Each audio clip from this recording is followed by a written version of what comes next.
संत पीर फकीर इस दुनिया में सच का राह दिखाने आते हैं, सच की बात बताते हैं, सबका भला करना उनकी जिंदगी का मकसद होता है। कभी भी किसी को किसी भी तरह दुखी देख के अगर संत पीर फकीर के अंदर तड़प पैदा नहीं होती तो वो संत ही नहीं हो सकता।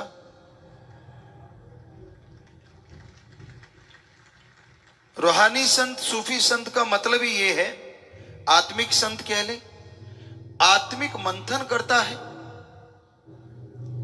समाज में चल रही बुराइयां, कुरीतियां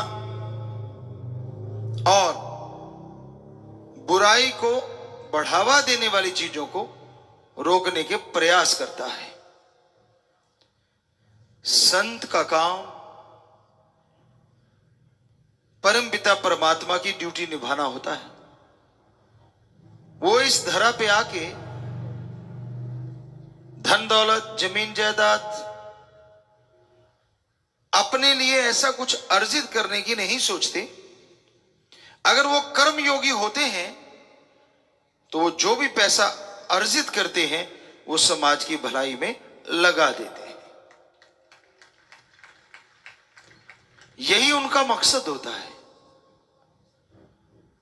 कर्म योगी वो होते हैं, ज्ञान योगी होते हैं।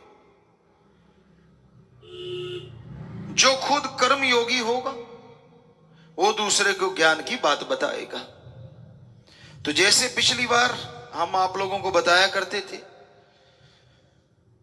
कि ब्रह्मचार्य आश्रम में जो संत पीर फकीर होते थे उनमें बहुत सारे ऐसे भी होते थे जो खुद कर्म योगी होते थे,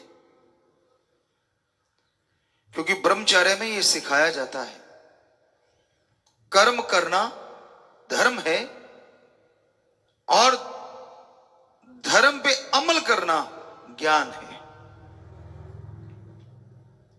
सिर्फ सुनना ज्ञान नहीं है, सुन के अमल करना असली बात है। आप संत पीर फकीर के सामने बैठो, जितनी मर्जी वाह वाह करते रहो, जितना मर्जी कुछ कहते रहो, लेकिन कर्मों से अगर बुरे हो तो भोगना आज नहीं तो कल पड़ेगा। संत किसी की मान बढ़ाई में नहीं आते। आप उपमा के शब्द कह दोगे, वाहावाही कर दोगे, तो इसका मतलब ये नहीं है कि आपने अपने गुनाह छुपा लिए और संत को बेवकूफ बना दिया। बुरा ना मानना। आप ओम हरि अल्लाह वाहिगुरु की किसी पाक पवित्र जगह पे जाते हो या किसी संत पीर फकीर के सामने और आप कहीं ये सोच लेते हो कि आप अपनी बातों से संतों को खुश करके कोई नियामत खरीद लोगे, ये तो आपका भ्रम है। इस भ्रम में मत जियो। कर्म करो और ज्ञान योगी बनो। संत जो ज्ञान बताएं, धर्मों के पाक पवित्र ग्रंथ, गुरु सहवान पीर पैगंबर ऋषि मुनि जो ज्ञान बताया उन्होंने, जो उन पे अमल करता है वही पवित्र जगहों पे जाके खुशियां हासिल कर सकता है।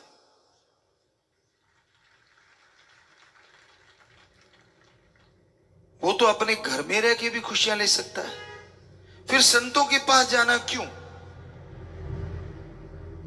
आदमी माने ना माने, जब संतों के रूबरू होते हो ना आप, पवित्र जगहों के पाक पवित्र ग्रंथों के सामने नतमस्तक होते हो ना आप, तो एक पॉजिटिव वेव्स, किरणें आती हैं, स्वस्थ किरणें जो आपको उकसाती हैं कि अच्छे कर्म करो और अपनी बुराई को निकाल डालो या मार डालो।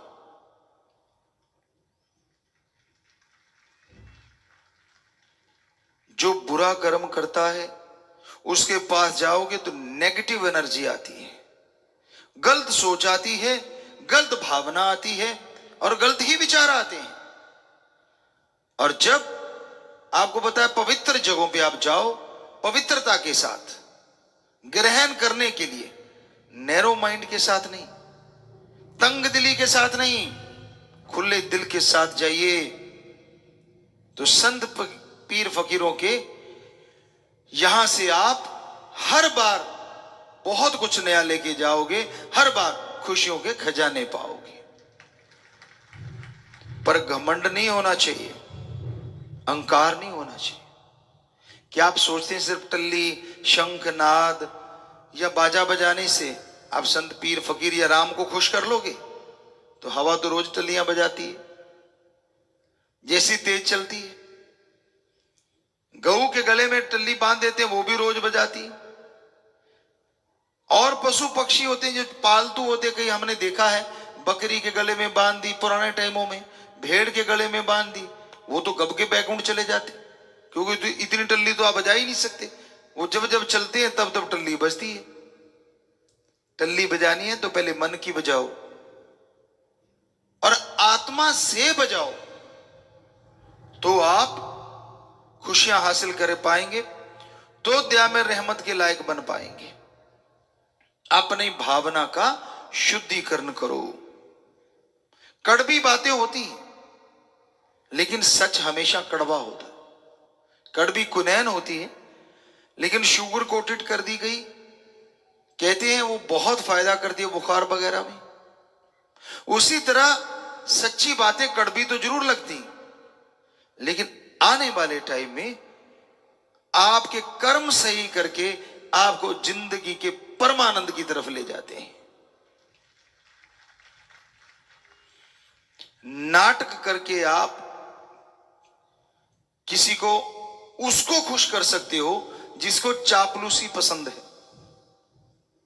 ऐसे होते हैं, कहते ना ये तो फलां का चमचा है। कई चमचा होते हैं, कई थोड़ा सा बड़े बड़ा हो गया, कोई कड़छा भी होता है, वो दूसरों की महिमा गाता है। बचो ऐसे चापलूसों से, सबको कह रहे हैं हम, क्योंकि जो आपके सामने ज्यादा उछलता कूदता है, बहुत सारी चीजें वो अपनी छुपा रहा होता है। अपने आप को एक स्वस्थ कैरेक्टर बताता है। इसलिए हमेशा ध्यान दिया करो, कोई भी आपकी चापलूसी ना करे। और सच्चा दोस्त मित्र वो होता है जो सच्ची बात जुबान से कह के आपके सामने आपको गाइड कर दे। अब आप गलत कर्म कर रहे हैं, कई सज्जन ऐसे होते हमने देखा है, कहते जी मुझे कोई राय नहीं देता। देगा कैसे कोई? आपको किसी की राय पसंद ही नहीं आती। राय वहां दी जाती है जहां ग्रहण करने की शक्ति हो। जब आप अपने आप को यह कह देते हो कि मेरे से बड़ा ज्ञानी कोई दूसरा है ही नहीं, तो फिर आपको राय क्यों देगा कोई? अगर कुछ हासिल करना है तो श्री राम जी खुद विष्णु के अवतार, लक्ष्मण जी शेषनाग के अवतार, फिर भी श्री राम जी ने कहा लक्ष्मण, रावण कोई छोटी मोटी चीज नहीं है। और आपको कितनी बार बताया कि वाकई जो श्री राम जी ने कहा वो सत्य है कि ये बहुत विद्वान, बहुत गुणवान है। इसमें कोई कुरीति आ गई, या दूसरे शब्दों में कि इसने मुक्ति का मार्ग ये तय करवा रखा था, तू जा इससे ज्ञान ले ले। तो उनके सिर की तरफ खड़ गया। लक्ष्मण जी जाके सिर की तरफ खड़े हो गए। तो राम जी मुस्कुराए, रावण कुछ बोला नहीं। श्री राम जी फिर बोले लक्ष्मण, जब गुण ग्रहण करना हो ना तो गुरु के चरणों की तरफ खड़े होते, सिर की तरफ नहीं। जब वो घूम के चरणों की तरफ आए और हाथ जोड़ के कहा कि आप मुझे शिक्षा दीजिए, तो फिर रावण ने वो बातें बोली जो हमारे पवित्र ग्रंथों में, रामायण में दर्ज है। सो कहने का मतलब, जब भी आप संत पीर पैगंबरों की जगह पे जाओ या हमारे सभी धर्मों के पवित्र स्थानों पे जाओ, तो अहंकार त्याग के जाओ, दीनता नम्रता से जाओ, मालिक के चरणों में ध्यान रख के जाओ, ना कि सिर पे चढ़ के कूदो। जो दीनता नम्रता का पल्ला नहीं छोड़ते, वो जिंदगी में कभी भी किसी भी चीज की कमी महसूस नहीं कर सकते। संत पीर पैगंबर ओम हरि अल्लाह के बहुत ज्यादा करीब होते हैं। वो परम पिता परमात्मा के वो नुमाइंदे होते हैं और जन जन के सेवादार होते हैं।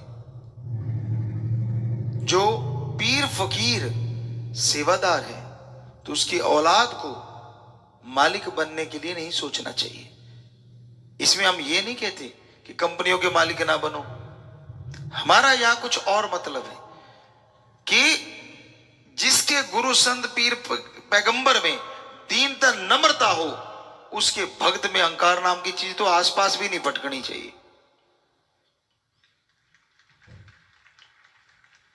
अगर आप में आ रही है तो अपने आप को लानत दिया करें थोड़ी देर के लिए, ताकि वो चीज आपसे दूर हो जाए। क्योंकि खुद ही अहंकार आदमी को डुबो देता है। मन जालिम इतना जालिम है कि आदमी को कभी भी गड्ढे में गिरा के चारों खाने चित कर देता है। साईं जी ने एक जगह लिखा हुआ है, स्वामी जी महाराज ने, गुरु कहे करो तुम सोई, मन के मते चलो मत कोई, ये बब में गोते खिलवावे, ये गुरु से बेमुख करवावे।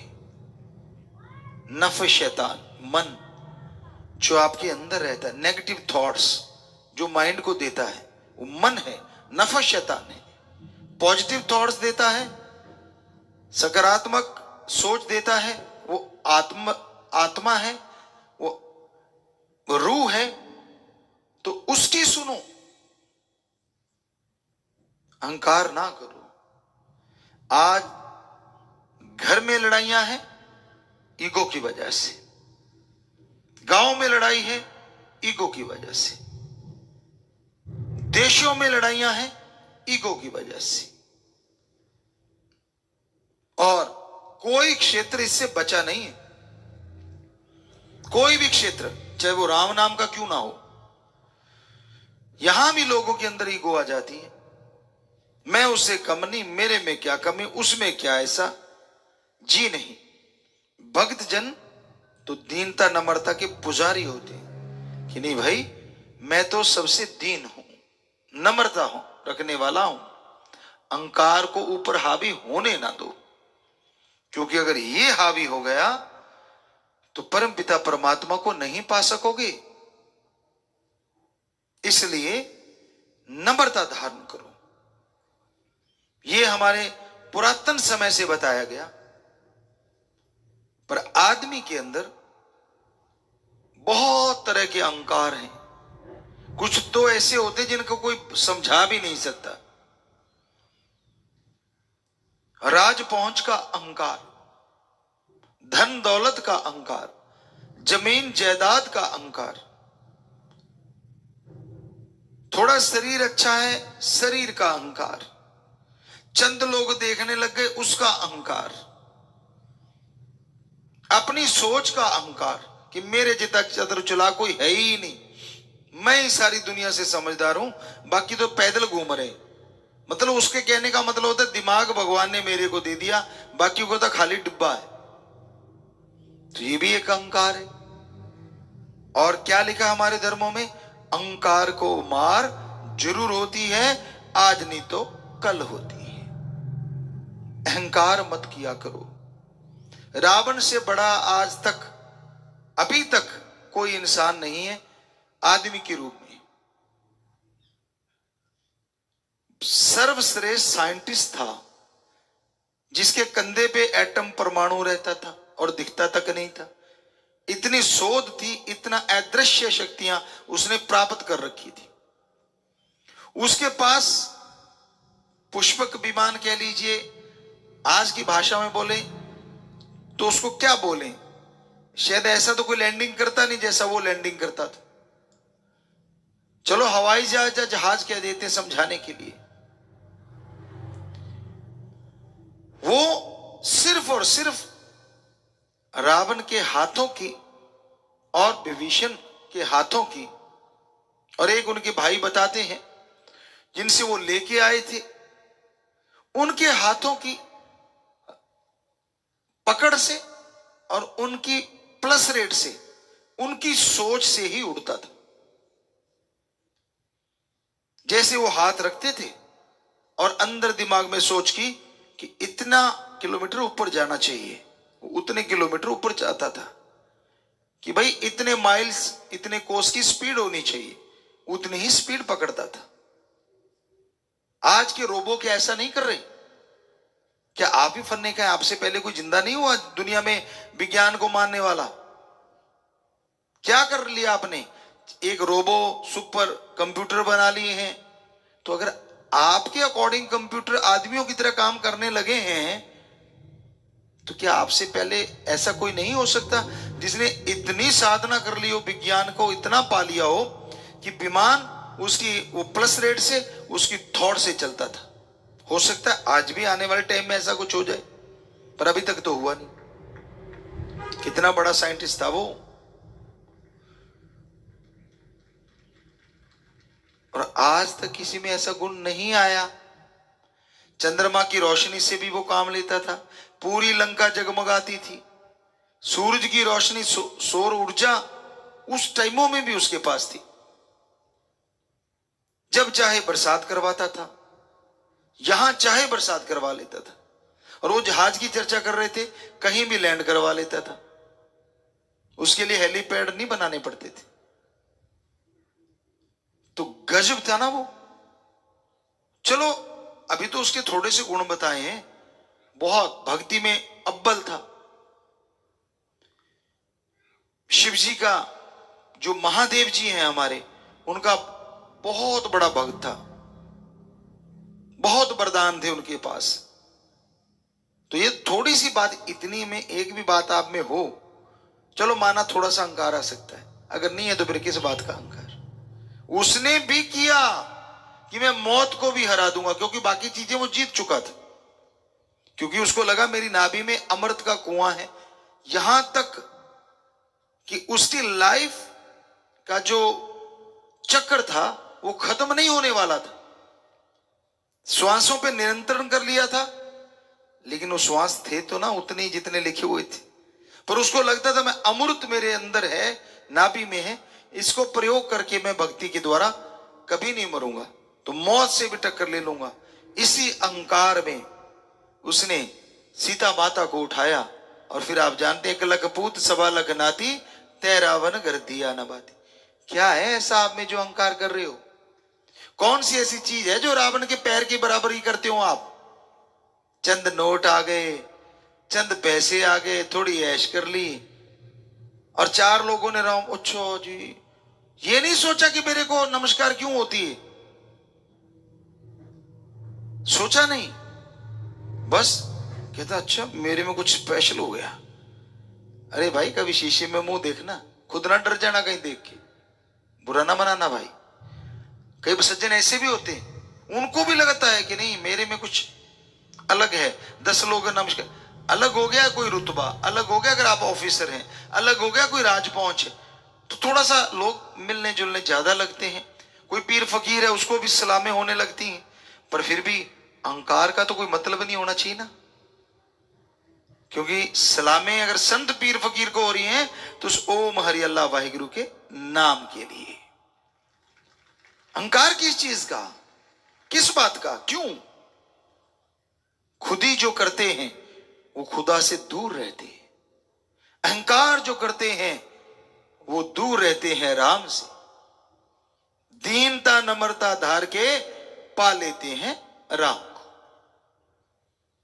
दीनता नम्रता एक भक्त के गहने हैं, इंसान के गहने हैं। जो ऐसे पहन लेता है वो सही रास्ते पे चल पे तो बहुत खुशियां हासिल कर लेता है, और गलत रास्ते पे चल पड़े तो ठगियां भी बहुत मार लेता है। आपने देखा होगा गांव शहरों में कई लोग होते हैं जिनको मीठी छुरी कहा जाता है। हमने तो देखा भाई, पक्का आजमाया हुआ है। आप जाओ, आओ जी आओ जी आओ, बैठो जी बैठो, बैठो जी बैठो, कैसे आए जी और क्या हाल चाल है आपके? यूं लगता है यार अच्छा कहीं रिश्तेदारी में तो नहीं आ गया, आया दुकान पे सामान लेने, फिर आओ जी चाय पियो जी, आओ जो बिस्कुट मंगाओ फलाओ मंगाओ। मंगाना नहीं होता, बातों बातों से घर पूरा। उनके इशारे बड़े अजीब होते हैं। अरे 2 कप चाय ले आना, 2 कप चाय ले आना, कि मत लाना मत लाना, थोड़ा लेट देखेंगे। इतने में ग्राहक उठ के चला जाता, अरे अच्छा तू चाय नहीं लाया, चाय नहीं लाया, चाय नहीं लाया। हाथ यूं चल रहा होता है। मैं अच्छा बेटा, देखा होगा आपने भी, कहीं ना कहीं तो देखा होगा, पर समझे नहीं होंगे, वो एक अलग बात है जी। बहुत सज्जन हाथ खड़े कर रहे कि हाँ देखा है ऐसा जी, हाथ नीचे कर ले तो देखा है आपने। तो मतलब ये कलाकारी है, कलाकारी। अब पहले शुरू में हमने खुद सुना है कि अच्छा 2 चाय लेना, 2/4 कर देना। किसका ध्यान होता है? अब ग्राहक का ध्यान तो अपने सामान में है। 2/4 का मतलब 2 कप चाय होना चाहिए, बाकी चाहे पानी डाल रहे, पैसे 2 के दूंगा, उसको 4 कप में डाला ना, 2/4। तो आदमी आराम से बैठा होता है और उसने अपना काम कर दिया। तो इस तरह से है तो मीठी छुरी, 10 वाली चीज 50 में या 100 में दे दी, 100 वाली चीज 700 में दे दी। नहीं जी नहीं जी, मेरे को घर में नहीं पड़ती इतने की, तो घर में नहीं पड़ती तो फिर दुकान इतनी बड़ी कैसे बना ली भाई? अगर घर में नहीं पड़ती तो कुछ कमा ही नहीं रहा, पर जुबान मीठी है। और जो कड़वा बोलते सब कुछ गवा बैठते। तो वो बात आपको सुनाते, कई बार सुनाई, बेपरवाह जी सुनाया करते थे कि कोई व्यापारी था और वो क्या करता था, पशु वगैरह खरीदने करने बेचने करने, ऐसा तो शाम का समय हो गया, सामान अपने साथ रखते थे भाई, थोड़े पशु इस गांव से लिए, वहां रुक गए जंगल में, फिर उस गांव से लिए, ऐसे आगे व्यापार किसी को दे दिया, पशु किसी से ले लिया, तो वो कहीं रुक गए। कहते चलो यार मैं सब्जी बना लाता हूं। जुबान वो आपको आगे बताते हैं कैसी थी। तो उसके पास उस समय आमतौर पे क्या होता है, आलू जल्दी खराब नहीं होते, तो आलू उसके पास थे और वो एक घर में चला गया। देखा कि ये घर से पूछते हैं, देखा घर में अकेली माता है, तो कहता जी माता मैं क्या ये सब्जी बना लूं? उसने पता नहीं क्या बोला होगा, पर हम नहीं बोल सकते। तो कह लगे भाई चूल्हा पड़ा है और चल रहा है, बना ले बेटा। बनाने लगा और बातें करने लगा। कह लगा माता आपके कितने पशु हैं? कहती बेटा तूने क्या करना है? कहता नहीं नहीं फिर भी माता। कहती है एक भैंस गाय है मेरे पास। उसने अपने अकॉर्डिंग बता दिया जो भी था। तो कहने लगा अच्छा अच्छा। कहने लगा माता आपका गेट बहुत छोटा है। कहने लगे तूने गेट से क्या लेना है बेटा? कहता नहीं नहीं मैंने तो क्या लेना है, पर माता अगर आपकी भैंस मर गई तो निकलेगी कैसे गेट से बाहर? कहती तू सब्जी बना ले। सब्जी बनाने आया, बना। फिर चल पड़ा, जुबान का कड़वा, बोलना कड़वा। कहता बेटे कितने आपके? कहती एक बेटा है, भगवान की कृपा है, बढ़िया है। कहता शादीशुदा है? कहता हाँ। सब्जी बन गई थी, तैयार हो गई थी, इतने में क्यों बातें करते करते तैयारी में थी। तो कहने लगा एक ही बेटा है? कहते हाँ। बढ़िया है भाई, तेरे को क्या? कहता नहीं नहीं मेरे को कुछ नहीं है, शादीशुदा है। और इतने में सब्जी तैयार हो गई, ऐसे करके अभी देख ही रहा था किसी में डालूं, साथ में बोल पड़ा। कहता माता अगर आपका बेटा मर गया तो आपकी बहू किसको करेगी? वो तंदूर तपाने वाला पंजाबी च कुडन कहते हैं, लकड़ी होती है। कहते खड़ जा। आगे वाली गालियां आप जानते हो क्या दी होंगी, 2-3 गालियां दी और लठ उठाया जैसे। अब सब्जी तैयार थी, उसने और तो कुछ देखा नहीं, अब पड़ेंगी। परना रखा करते थे पुराने टाइम में, आज भी रखते हैं कोई ना कोई, ऐसे कपड़ा होता है तो उसमें डाली और बांधी और तारी बांध ली और पीछे पीठ पे 1-2 लगी होंगी। निकल लिया इतने में, वो माता ने छोड़ दिया, फिर निकल गया। चलो छोड़ो, गालियां गुलियां देके वो भाग गया। वो भागता जा रहा है, उसको लगा माता पीछे आ रही है। तो पंचायत होती थी गांव में, चबूतरे से बना देते थे सांझी जगह पे। तो वहां कुछ लोग बैठे थे, कहते ओए रुक रुक रुक रुक रुक। कहते क्यों? कहते यार तेरा कुछ गिरता जा रहा है। क्या गिरता जा रहा है? कहता ये जुबान का रस है, वो गिरता जा रहा है। तो हो सकता आप में भी कईयों का गिरा होगा पहले कभी जिंदगी में, राम नाम से जुड़ गए तो बच गए, तो इस रस को गिराया ना करो, इस रस से जोड़ा करो, तोड़ा ना करो समाज में किसी को। मतलब मीठा बोलना सीखो, दीनता नम्रता, पर मीठा अच्छे कर्म के लिए। मीठा बोलने से, बेगर्ज प्यार करने से, निस्वार्थ भावना से जो अच्छे कर्म करते हैं, भक्ति करते हैं, भगवान उनको जल्दी मिल जाया करते हैं। तलवार का जख्म भर जाता है और कड़वा बोली का जख्म नहीं भरा करता। जब भी वो सामने आता है, उसकी कही हुई बात याद आ जाती है। इसलिए याद रखो, मीठा बोलना और दीनता नम्रता के साथ चलना सीख लो, क्योंकि दीनता नम्रता ही एक ऐसी सीढ़ी है जिसके द्वारा चढ़ते हुए आप राम को पा सकते हैं, ओम हरि अल्लाह वाहिगुरु को पाया जा सकता है। तो मालिक का नाम, प्रभु का नाम सुखों की खान है, पर सही ढंग से, सही तरीके से अगर लिया जाए तो इसका असर बेइंतहा ज्यादा है। डॉक्टर कोई भी मेडिसिन देते हैं, पुरातन समय में भी वैद्य कोई दवा देते थे, कोई भी दवाई दी जाती थी तो उसके साथ परहेज बताई जाती थी। बिन परहेज के दवा ली जाती थी तो वो फायदा नहीं होता था जो होना चाहिए। तो इसी तरह ओम हरि अल्लाह वाहिगुरु गौड़ खुदा रब का नाम है, अगर यह परहेज के साथ जो नियम बताए जाते हैं, सूफी संत पीर फकीर समझाते हैं कि भाई राम नाम की दवा, मालिक के नाम की दवा आप लें, और ये 3 नियम हैं, 3 परहेज हैं, ये बुराइयां आपने नहीं करनी। उनको मानते हुए जब आप राम नाम का जाप करते हैं, प्रभु परमात्मा की भक्ति इबादत करते हैं, तो यकीनन आपकी हर जायज मांग की तरफ आप कदम बढ़ाते चले जाते हैं। कई बार इंसान कहता है कि यह मांग तो मेरी जायज थी, पूरी क्यों नहीं हुई? आप नहीं जानते जायज क्या है और नाजायज क्या है। ये तो समय के गर्भ में छुपा वो राज है जिसे परमपिता परमात्मा जानता है। इंसान इसे नहीं समझ सकता। तो आप भक्ति करो, इबादत करो, सुमरन करो, फल परमपिता परमात्मा पे छोड़ो। हां, जो आपकी इच्छा है, जो आप हासिल करना चाहते हैं, उसकी प्रार्थना कर दीजिए और फिर प्रभु के नाम का सुमरन कीजिए, भक्ति कीजिए। अगर फिर भी वो आपकी मांग पूरी नहीं हो पा रही तो हो सकता है आपके लिए उसमें कुछ नुकसानदायक हो सकता है जिस समय आप उतावलापन कर रहे हैं वो आपके अनुकूल ना हो।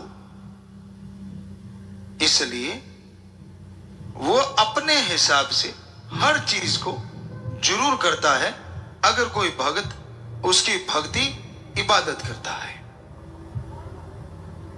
पर समय का प्रतिकूल प्रभाव पड़ेगा या अनुकूल पड़ेगा ये तो राम जी को पता है। उदाहरण के तौर पे छोटे बच्चे हर चीज में हाथ मारते हैं, हर चीज मांगते हैं, मैं ये भी ले लूं, मैं वो भी ले लूं। क्या दहकता अंगार आप अपने बच्चों के हाथ में दे देंगे?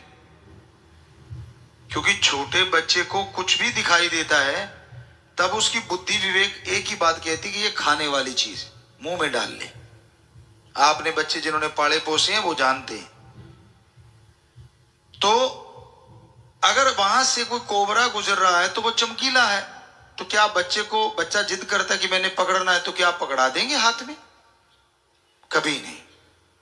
तो उसी तरह हे मालिक के प्यारो, हे मालिक के भक्तों, आप मालिक से लड़ाई जितनी मर्जी करते रहो, पर जो समय आपके अनुकूल होगा, जिस समय में आपकी वो जायज मांग पूरी करनी है, उसी समय में वो पूरी करेगा। अगर और किसी टाइम पे करेगा तो हो सकता है आपका नुकसान ज्यादा हो जाए।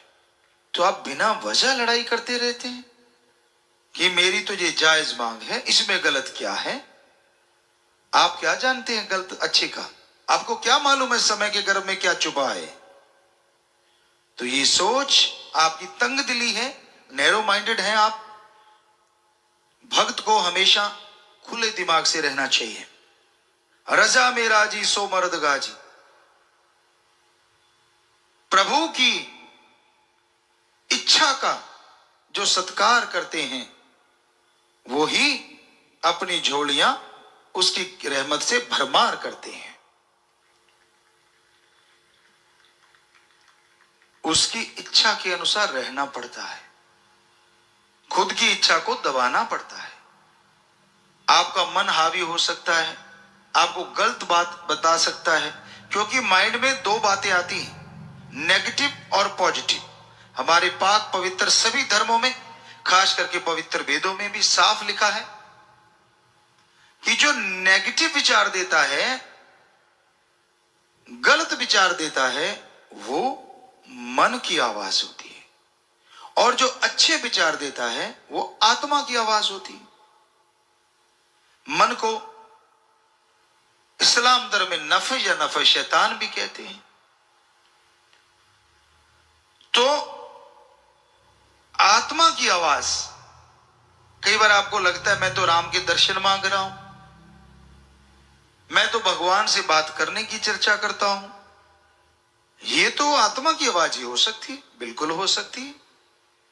पर आत्मा भी तो बच्चा है ना, मां बाप तो भगवान है। बच्चा अच्छी चीज में भी गलत मांग सकता है, पर देगा तो वो भगवान जो आपके लिए सही है, जो आपके लिए जायज है, और समय के अनुसार हर चीज मिलती है, जल्दबाजी नहीं। भक्तों का गहना होता है संयम, संतोष। जिनके अंदर संयम होता है, संतोष होता है, वही तमाम खुशियां हासिल करते हैं। जो जल्दबाज के चक्कर में होते हैं, कई बार वो प्रभु से दूर भी हो जाते हैं, अपने मन की वजह से या मन के ख्यालों की वजह से। इसलिए जायज मांग आपको लगती है तो सुमरण करते रहिए, भक्ति इबादत करते रहिए। जब समय आएगा वो आपकी जरूर सुन लेगा। मन के पीछे कभी ना चलो, मन के पीछे चलो मत कोई, गुरु कहे करो तुम सोई। यह भव में गोते खिलवावे, यह गुरु से बेमुख करवावे। मन के कहने मत चलो। मन हमेशा आदमी को गलत रास्ते लेके जाता है, आत्मा सही रास्ते लेके जाती है। आत्मा की आवाज को दबा देता है मन, क्योंकि मन बुराई का प्रतीक है और आत्मा अच्छाई की प्रतीक है। सबके अंदर दो आवाजें जरूर उठती हैं, अच्छी और बुरी, पर ज्यादा परसेंटेज बुरी बातों को सुनने की है, कम परसेंटेज अच्छी बातों को ग्रहण करने की है। जैसे अभी हमने बात सुनाई कि व्याकुल नहीं होना चाहिए। बहुत ऐसे लोग होंगे भक्तजन जो इस बात को मानते हैं कि हाँ संयम रखना चाहिए, पर कई कहते हैं लो टाल दिया। सो अपनी अपनी सोच है, क्योंकि वो मन है जो कहता है टाल दिया। और जो संयम बरतते हैं, भक्ति करते, वो कहते हैं हाँ राम जी तब करते हैं जब समय अनुकूल होता है, और वो समय वो ही जानता है, उसको मालूम है, उसको पता है। इसलिए भक्ति में मैं या मन की कोई जगह नहीं। भक्ति में भक्ति करते जाओ, प्रभु के चरण कमलों में ध्यान रख के उसका सुमरन करते जाओ, तो वो जब चाहेंगे दया के सागर रहमत के दाता आपकी झोलियां जरूर भर देंगे। हमेशा खुश रहो। मुश्किल है लेकिन आसान भी है। मुश्किल है जो काम वासना, क्रोध, लोभ, मोह, अहंकार, मन और माया के गुलाम हैं, उनके लिए। क्या भक्त भी इनका गुलाम हो सकता है? जी हां, हो सकता है। यह कोई छोटी मोटी चीजें नहीं है। जब तक निरंतर भक्ति ना की जाए, घंटा सुबह शाम कर लो, 2 महीने में कंट्रोल, पर आप करते तो नहीं।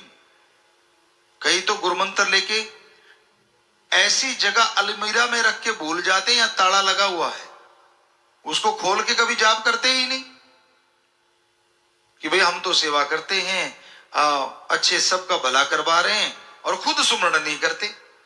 ये किस संत ने किस ग्रंथ में कब कहा कि सेवा वाले को भक्ति नहीं करनी चाहिए? या 1948 से लेके आज तक हमने कभी कहा हो आपसे कुछ कि भाई सेवा करते हो, भक्ति की जरूरत नहीं? ऐसा कभी नहीं। ये जरूर कहा कि सत्संग सुनो और अमल करोगे तो बना बनाया सुमरण ले जाओगे। ये तो बोला बहुत बार, आज भी बोल रहे हैं, क्योंकि अमल करोगे तो, सुन लिया इधर से, सुना इधर से पार, तो वो पत्थर बन जाता है जो पानी में रहता है। किसी का पैर तो नहीं जलाता, लेकिन जो खुशी मिलनी चाहिए उससे वंचित रह जाता है। सुन के अमल करो, उस पे चलना सीखो, अहंकार त्याग दो, खुद ही त्याग दो।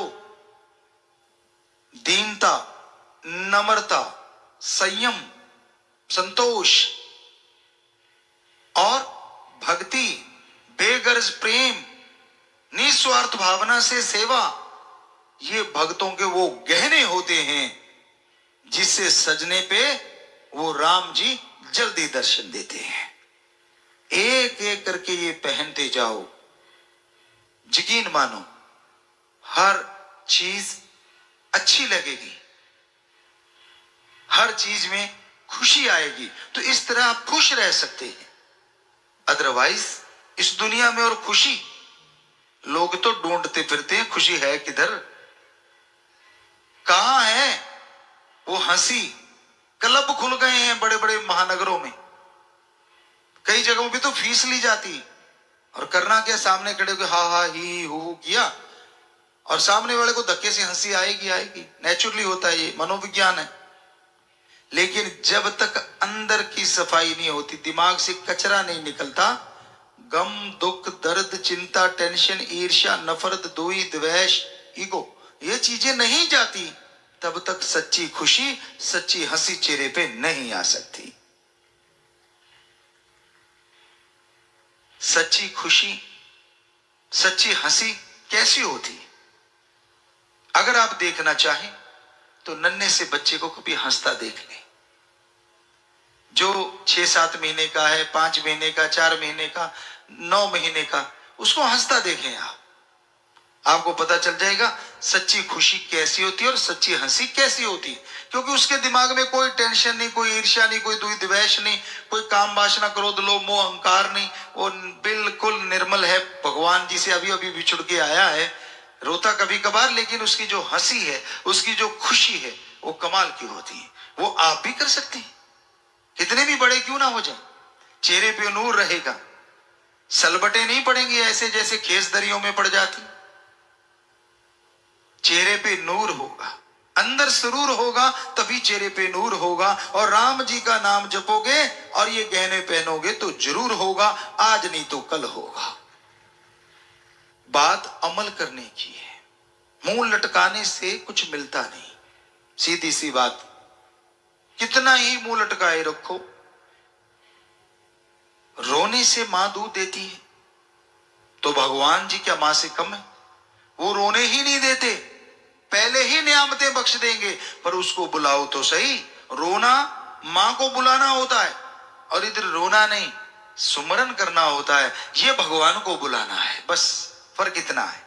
उधर रोने पे माँ दूध देती है, ये कहावत मशहूर, और इधर भक्ति करने पे मालिक नियामतें बख्शते हैं, ये कहावत मशहूर।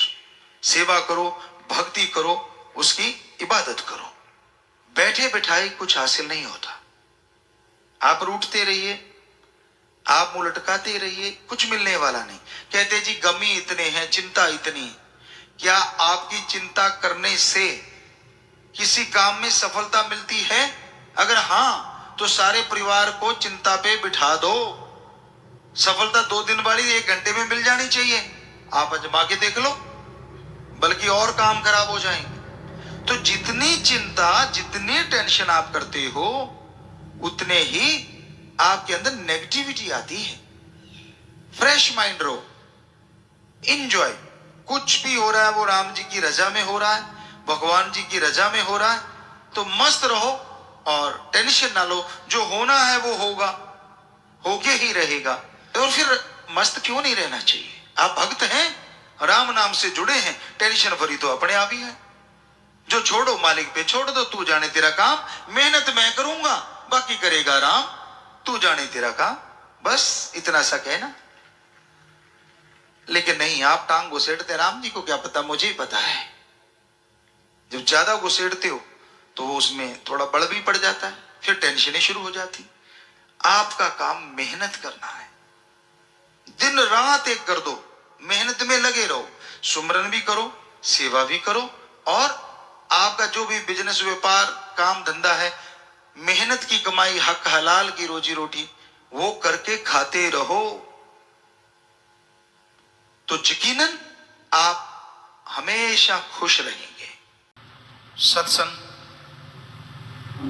यहां एक अल्लाह वाहिगुरु मालिक की चर्चा होती है। यहां परम पिता परमात्मा से मिलने का ढंग सिखाया जाता है। यहां बुरी से बुरी आदतें अमल करने से छूट जाया करती हैं, और यहां परम पिता परमात्मा खुद विराजमान होते हैं। उसी का नाम सत्संग है। आप निगाह मारें, भावना से याद करें, वो आपको जरूर कहीं ना कहीं नजर आएंगे, जरूर अंदर से खुशी देंगे। तो इसलिए सत्संग का जो क्षेत्र है, यहां साथ संगत सुबह शाम राम नाम, अल्लाह मालिक की चर्चा सुनती है, वो बहुत ही पाक पवित्र हो जाता है। वहां आके अगर राक्षस, बुरे कर्म करने वाला सच्चे दिल से तौबा कर ले, मालिक से जुड़ जाए, तो इस जन्म तो क्या, जन्मों जन्मों के पाप कर्मों से मुक्ति मिल जाती है। और कोई इंसान इसके उल्ट वहां दुर्भावना लेके आता है, दिमाग में बुरे विचार लेके आता है, या बुरा कर्म करता है, तो उसका हशर फिर बहुत ही बुरा होता है। क्योंकि दिमाग में विचारों का आना कोई बड़ी बात नहीं, पर उस पर अमल करना ये बहुत बड़ी बात है, चाहे वो बुरे हैं या अच्छे हैं। क्योंकि अच्छे कर्मों का दिमाग में आना और उस पर अमल करना बेमिसाल बात है, बहुत बड़ी बात है, परम पिता परमात्मा को मिलाने वाली बात है। और बुरे विचार और फिर उन पर अमल करना, सारा अहंकार, सारी हेंकड़ी पल में चली जाती है, और इंसान भयानक बीमारियों, दुख तकलीफों से घिर जाता है, जो कभी निकल नहीं पाता। कहते हैं, एक कहावत है, गलती करके मान ले उसे इंसान कहते हैं। गलती हो गई अनजाने में, और इंसान उसे मान लेता कि हाँ मेरे से हो गया, तौबा करता है, उसे इंसान कहते हैं। गलती पे गलती करी उसे हैवान, पशु कहते हैं। गलती कर ली, फिर गलती कर ली, पर गलती पे गलती करता ही चला जाए, उसे शैतान कहते हैं। उसका हशर फिर हद से ज्यादा बुरा होता है। उसको कहीं भी दरगाह में, ना इस जहान में, कहीं टिकाव नहीं मिलता। अंदर से बेचैन, दर दर की ठोकरें, बेचैनी का आलम, तरह तरह की बीमारियां, परेशानियां उसे घेर लेती हैं। तो इसलिए इंसान सच्चे दिल से तौबा करे, साथ संगत में करता है, असल में तो दरगाह में वो जल्दी कबूल होती है। कई चुपके चुपके करते हैं, कई आगे बैठने वाले होते हैं, पीछे जाके खड़े हो जाते हैं, कि कौन सा पता चलेगा, ये तो ड्यूटी पे खड़ा है, खड़े खड़े नारा लगा देते हैं, पता ही नहीं चलने देते कि मैंने माफी भी ली। तो मालिक भी फिर पता लगा के माफी देता है। वो मालिक है, अल्लाह है, राम है, उससे कोई चालाकी करेगा तो इतना पागल तो वो है नहीं, इतना बेवकूफ नहीं जिसने आपको दिमाग दिया है। तो वही बात है कि इंसान सत्संग में आए, वचन सुने, पीर फकीर की बात जो अल्लाह मालिक के वचन होते हैं सुने और उस पर अमल कर ले तो जन्मों जन्मों के पाप कर्म कट जाया करते हैं। दुर्भावना से सद्भावना हो जाती है, पर अगर कोई बुरे विचार लेके उस पर अमली करने लग जाए तो उसका हश्र बहुत बुरा होता है। इसलिए भाई कभी भी सत्संग में आओ, मालिक के यहाँ नाम की चर्चा होती है, अल्लाह वाहिगुरु भगवान के नाम की चर्चा होती है, वहाँ बैठ के आंखें लगानी है तो अल्लाह वाहिगुरु की तरफ लगाइए, ख्याल लगाने हैं तो अल्लाह वाहिगुरु मालिक की प्रीत की तरफ लगाइए, और शरीर लगाना है तो परम पिता परमात्मा की तरफ लगाइए। इसको शोपीस मत बनाइए कि तुझे कोई देखे तो आंख में टक्का करे, तो ये करे वो करे। हो सकता है वो चीज ही चली जाए जिसके ऊपर आप मान करते हो, जिसके ऊपर गुमान करते हो। इसलिए कभी भी बुरा कर्म ना करो, ना सोच रखो। सत्संग का दायरा ऐसा जबरदस्त होता है, आप एक शिक्षार्थी की तरह आओ, विद्यार्थी की तरह आओ तो ऐसी शिक्षा लेके जाओगे जिससे आप ही नहीं, आपका परिवार ही नहीं, कुलों का उद्धार हो सकता है। और अगर आप बुरा सोच रखते हैं, बुरा ख्याल रखते हैं तो आप ही नहीं, कुलों का भी, जो आपके बच्चे परिवार हैं उन पे भी असर लाजमी पड़ता है। तो इसलिए भाई सत्संग सुनो, अमल किया करो, दिखावे की जरूरत नहीं है। कई ऐसे ढीठ होते हैं, इतने बेशर्म होते हैं, उनको कोई फर्क नहीं पड़ता, वो दिखावा करते रहते हैं और साथ वालों को पता होता है कि हाँ भाई ये देखो कितना ढीठ बना हुआ है, और उसको लगता नहीं मेरा तो किसी को पता ही नहीं है। एक कहावत है और हमने उसको देखा है, कहते हैं कबूतर की तरफ जब बिल्ली आती है ना, कबूतर आंखें बंद कर लेता है, अपने को बिल्ली दिखती ही नहीं। बिल्ली को और मजा हो जाता है, उसको खाने में आसानी हो जाती है, वो झट से पकड़ती है और टुकड़े टुकड़े कर देती है। हमने देखा है ऐसा। तो कई लोग इतने ढीठ होते हैं, सारी गलतियां करते हैं, सब कुछ बुरे कर्म करते हैं और वो आंखें मूंद लेते, कहते किसी को पता ही नहीं, मेरा तो पता ही नहीं चलता। वाह भाई वाह, तू अदृश्य हो जाता है जब गलतियां करता है। कोई तेरे पास बटन है जो किसी को दिखता ही नहीं, लोगों की आंखें लगी हैं, बटन तो है नहीं। सो वो सब देखते हैं, और मालिक अल्लाह राम से कैसे बचोगे? वो तो कमरे के अंदर क्या, बाहर क्या, जंगल बियाबान क्या, समुद्रों के पार क्या, समुद्र के अंदर क्या, पताल में क्या और आसमान में क्या, हर जगह, हर पल, हर समय, हर किसी को वो देख रहा है। उसको उससे पर्दा कैसे करोगी? इसलिए जो नियम आपके लिए तय हैं उन पे अमल करो, क्योंकि भक्ति मार्ग एक ऐसा मार्ग है, यहाँ से अगर फिसल गए तो दोमट माटी की तरह है, चिकनी माटी, मुल्तानी माटी कह लो, कि पैर फिसल गया तो फिर फिसलते ही चला जाता है। पीर फकीर एक ऐसा होता है जो उसका हाथ पकड़ के उसे संभालता है, और कैसे संभालता है? उसे वचन सुनाता है, भाई सत्संग में सुना रहे हैं, मान जा, बुरे कर्म छोड़ दे, बुरे कर्म मत कर। अब अगर फिर भी वो पीर फकीरों की बातों के परकच्चे उड़ाता है तो फिर उस फिसलने वाली जगह पे ऐसा गिरता है, कोई अंग बेप्रवाह परमपिता शास्त्रनाथ जी महाराज ने भजन में लिखा है, कोई अंग सबूता नहीं बचता जदों आप मोहारा हो जावे, फिर कुछ बचाव का लिए रहता नहीं। इसलिए वचनों पे अमल करो, वो आपके लिए हैं, आपके फायदे के लिए हैं, आपकी खुशियों के लिए हैं। और ऐसा कोई वचन नहीं होता कि जिसके लिए बहुत मुश्किल से वचन मानना पड़े। सुमरन करो, सेवा करो, सत्संग सुन के अमल करो, अपने आप वचन माने जाते हैं, अपने आप मानने को दिल करता है और बेइंतहा खुशियां आती हैं। हम आया करते सदगुरु की कृपा से, वचन माना करते, और जो लज्जत आती, जो नज़ारा आता, पता ही नहीं चलता यहाँ से गाँव कब पहुँच गए और कब वहाँ से ही वापस आ जाते। इतनी मोहब्बत, इतना प्यार, इतनी लज्जत आती, यूँ लगता ही ना कि धरती पे जा रहे हैं, यूँ लगता आसमान में उड़े जा रहे हैं, ऐसी खुशी मिलती है। पर वचन मानने से क्या पता कब सोना बनना होता है और आप पित्तल बन के बैठ जाते हैं। तो भाई वचनों पे अमल किया करें, सत्संग सुना करें और उस पर चला करें, तो यकीनन आपके जन्म जन्म के पाप कर्म कटेंगे और मालिक की दया में रहमत के काबिला बनते जाएंगे। मालिक को दिखावा पसंद नहीं है, अमली जिंदगी जरूरी है। दिखावा करना, पाखंड करना, ढोंग ढगोसले करना, ये लोगों को प्रभावित करने के लिए काफी है, पर अल्लाह को या उसकी किसी फकीर को ये चीज़ प्रभावित नहीं करती। वो तो हकीकी जीवन, आप अपनी जिंदगी में अच्छे कर्म करो, भले कर्म करो, वचनों पे रहो, तो अपने आप चाहे कहीं भी हैं, मालिक आपकी संभाल करेंगे, आपको परमानंद की बख्शिश करेंगे।